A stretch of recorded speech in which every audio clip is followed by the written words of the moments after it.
ഒരുപക്ഷെ വാർദ്ധക്യത്തിലേക്ക് എത്തുന്ന പലരും ഇപ്പൊ തന്നെ ചിന്തിച്ചു തുടങ്ങും, വയസ്സായി, ഇനി ആരാ എന്നെ നോക്കുക, മരിക്കാറായി, എങ്ങനെയാ കിടന്നു മരിക്കുക.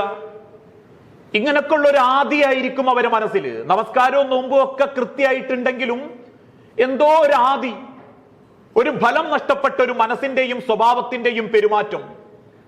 ചില വ്യക്തികളൊക്കെ മറ്റു ചിലരോട് പറയാറില്ലേ, പ്രായത്രയായി, പണ്ടത്തെ ധൈര്യമൊന്നും ഇപ്പല്ല.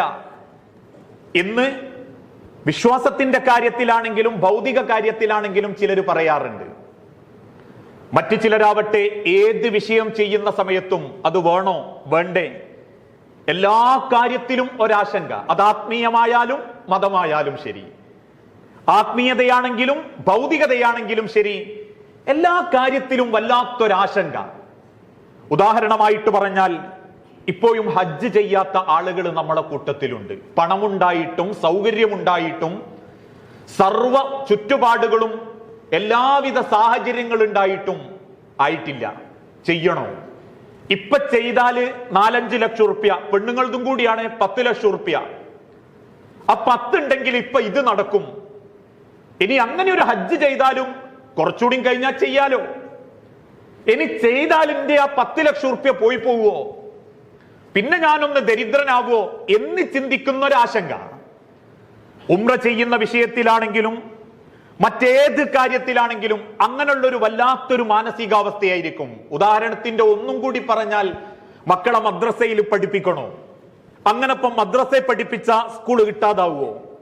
സ്കൂള് കിട്ടാതായിക്കൊണ്ട് മദ്രസയെ പറഞ്ഞേക്കണോ? അങ്ങനെയാണ് ഇപ്പം മദ്രസ കൊണ്ട് പ്രത്യേകിച്ച് നേട്ടമൊന്നും ഉണ്ടായില്ലല്ലോ.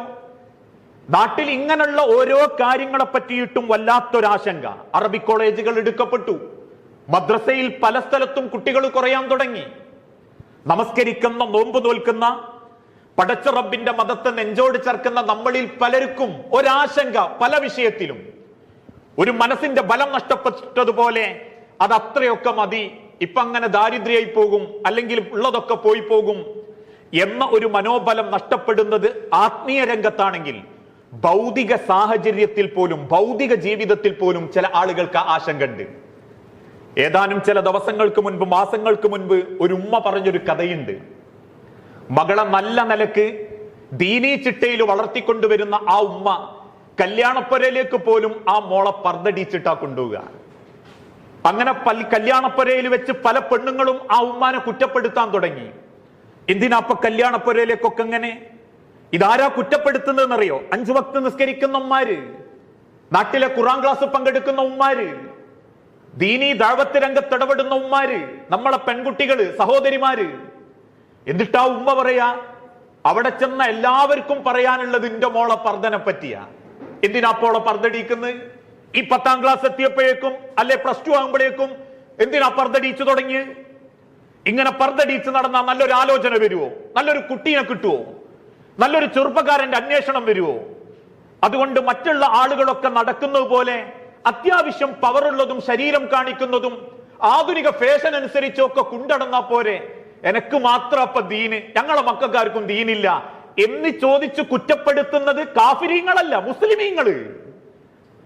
5 വക്ത് നിസ്കരിക്കുന്നവര്, അവർക്കൊരാശങ്ക, അങ്ങനെ ഒരു പർദ്ദൊക്കെ ഇട്ട് നടത്തിയ നല്ല ആലോചന വരൂല, പിയാപ്ലാരെ കിട്ടൂല എന്ന ബേജാറ്. എത്രത്തോളം എന്ന് ചോദിച്ചാ, 4 പെൺകുട്ടികളുള്ള വീട്ടിൽ നിന്ന് കല്യാണം കഴിക്കാൻ ചിലർക്ക് മടിയാ.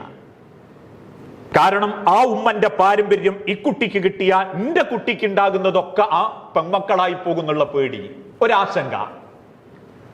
ഇങ്ങനെ പല രംഗത്തും മനുഷ്യന്റെ ഹൃദയത്തിൽ വേണ്ടാത്ത വിഷയത്തിലുള്ള ആശങ്കകൾ, ഒരു മനസ്സിന്റെ ഫലം നഷ്ടപ്പെടുത്തുന്ന രീതിയിൽ ചിന്തിക്കുന്നവര്. ദീനീ ചിട്ടയിൽ ജീവിക്കണം എന്നൊക്കെ പഠിച്ചു പോകുന്ന മക്കള് പിന്നെ ക്ലാസ്സുകളിലേക്ക് പോകുമ്പോഴും കോളേജിലേക്ക് പോകുമ്പോഴും അവന്റെ മുഖത്ത് വളരുന്ന 4-5 രോമം വളർത്തുകയാൽ, അല്ലെങ്കിൽ അത് വിട്ടേച്ചു പോയാൽ, പിന്നെ കല്യാണ വീട്ടിൽ കയറി ചെല്ലുന്ന പല കുടുംബക്കാർക്കും പറയാനുള്ളത്, എന്തെത്താടോ ഇത്, എന്തിനാപ്പം അങ്ങനെ ഒരു മീശയും താടിയും, എന്തിനാപ്പം 4-5 രോമം വെച്ച്?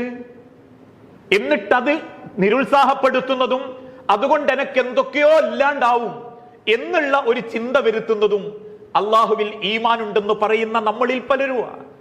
അതെന്തിന്റെ ലക്ഷണമാണെന്ന ചോദ്യത്തിന് റസൂലുള്ളാഹി സല്ലല്ലാഹു അലൈഹി വസല്ലമ ഓർമ്മപ്പെടുത്തി, ഈമാൻ ഉണ്ടെങ്കിലും ഒരു മനോബലം, ആ വിശ്വാസത്തിൽ ഉറച്ചു നിന്ന് അതെനിക്ക് നഷ്ടാണെങ്കിലും ലാഭാണെങ്കിലും എന്റെ റബ്ബിന് വേണ്ടിയിട്ടാണ് ഞാൻ ആ തീരുമാനമെടുക്കുന്നതെങ്കിൽ അതൊരിക്കലും എനിക്ക് നഷ്ടാവൂല എന്നൊരു മനോബലം ഏത് വിഷയത്തിലും എന്റെ റബ്ബിന്റെ തീരുമാനത്തിനും എന്റെ പ്രവാചകൻ സല്ലല്ലാഹു അലൈഹി വസല്ലമ പഠിപ്പിച്ച വിഷയമാണെങ്കിലും അതിൽ മറ്റൊരു ചിന്ത എനിക്കില്ല എന്ന ഒരു ആത്മീയ കഠിനമായ ഒരു മനോബലം അത് നഷ്ടപ്പെട്ടു തുടങ്ങുമ്പോഴാ നമ്മളെ ജീവിതത്തിൽ ഇല്ലാത്ത കുറെ ആചാരങ്ങളും അനാചാരങ്ങളും നമ്മളെ ജീവിതത്തിലേക്ക് വരുന്നത്. നമുക്കത് തടയാൻ പറ്റുന്നില്ല, നമുക്കത് വേണ്ടെന്ന് പറയാൻ പറ്റുന്നില്ല. ഒരുപാട് മാമൂലുകളും ഒരുപാട് ദുരാചാരങ്ങളും ഇന്നും നമ്മളെ കുടുംബത്തിലേക്ക് കയറിക്കൂടാനുള്ള കാരണം നേടിയെടുത്ത വിശ്വാസത്തിന്റെ കൂടെ ഉറച്ചു നിൽക്കാനുള്ള മനസ്സില്ലാത്തത് കൊണ്ടാണ്. എങ്കിൽ നിങ്ങൾ ആലോചിച്ചു നോക്കൂ, നിർണായകമായ ബദർ യുദ്ധത്തിന്റെ രാത്രി പ്രവാചകൻ സല്ലല്ലാഹു അലൈഹി വസല്ലമ ബദറിൽ തമ്പടിച്ച് രാത്രി സഹാബാക്കളെ സഫാക്കി നിർത്തുന്ന ഒരു രംഗമുണ്ട്. പിറ്റേന്ന് നേരം വെളുക്കുമ്പോ യുദ്ധം ആരംഭിക്കും ഉറപ്പാ. സഹാബാക്കളെ ആയുധ സജ്ജരാക്കി നബി സല്ലല്ലാഹു അലൈഹി വസല്ലമ സഫാക്കി നിർത്തുമ്പം ആ കൂട്ടത്തിൽ അല്പം കാല് പിന്നിലേക്ക് ചെരിഞ്ഞു നിൽക്കുന്ന ഉമൈർ റളിയല്ലാഹു അൻഹുവിനെ കണ്ട് റസൂൽ സല്ലല്ലാഹു അലൈഹി വസല്ലം പറഞ്ഞു, കും യാ ഉമൈർ, ഉമൈറെ ഒന്ന് നേരെ നിൽക്ക്, നമ്മളൊരു വല്ലാത്ത നിർണായക സാഹചര്യത്തിലാ. ഈ സമയത്തൊന്നും സഫിൽ അങ്ങനെ വേർതിരിവ് കാണിക്കല്ലേ, താങ്കളൊരു അലംഭാവം കാണിക്കല്ലേ ഉമൈർ. സഹാബാക്കളൊക്കെ നിൽക്കുന്നത് പോലെ ഒരാവേശത്തിൽ നിൽക്കും ഉമൈർ. ഉമൈർ റളിയല്ലാഹു അൻഹു തിരിച്ചു പറഞ്ഞു, നബിയെ പട്ടിണി കൊണ്ടാ റസൂലേ, ഭക്ഷണം കഴിച്ചിട്ട് ദിവസങ്ങളായി, എനിക്ക് പട്ടിണി കൊണ്ട് നിൽക്കാൻ പറ്റണില്ല നബിയെ, എന്തെങ്കിലും നിങ്ങൾ എനിക്കൊന്ന് തരണം. റസൂലുള്ളാഹി സല്ലല്ലാഹു അലൈഹി വസല്ലമ കയ്യിൽ കിട്ടിയ ഒരു കാരക്കന്റെ കഷണം ഉമൈർ റളിയല്ലാഹു അൻഹുവിന്റെ കയ്യിൽ കൊടുത്തു. ആ ഉമൈർ റളിയല്ലാഹു അൻഹു അത് വാങ്ങി ആ കാരക്കയിലേക്ക് ഇങ്ങനെ നോക്കി നിൽക്കുമ്പോഴാണ് നസലൽ അമീനു മലക്ക് ജിബ്രീൽ അലൈഹി സ്വലാത്തു വസ്സലാമ അള്ളാന്റെ പ്രവാചകൻ ആയത്ത് അവതരിപ്പിക്കുന്നത്, നബിയെ ഈ പട്ടിണി പാവങ്ങൾക്ക് പടച്ച റബ്ബിന്റെ സ്വർഗം കൊണ്ട് വാഗ്ദാനം അറിയിക്കുക.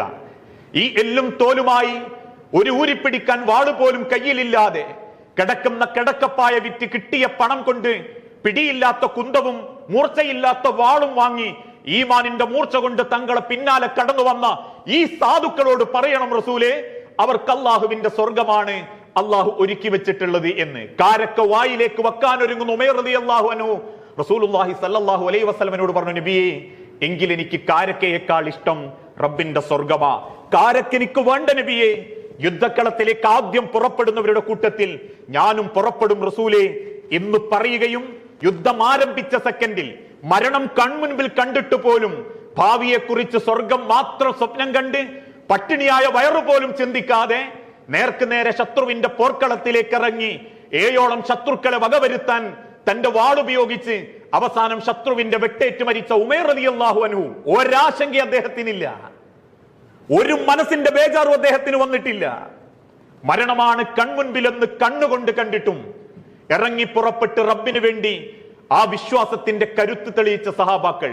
ഇനി നമ്മളോ? ഞാൻ ഇന്ന് തമാശക്ക് വേണ്ടി പറയാറുണ്ട്, ഹജ്ജിനും ഉംറക്കും ഒക്കെ വരുന്ന പ്രൈവറ്റ് കമ്പനിയിൽ ആൾക്കാർ ആദ്യത്തെ ചോദ്യം എന്താ?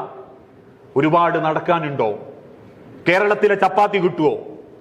നേരത്തിന് ഫുഡ് ഉണ്ടാകുമോ?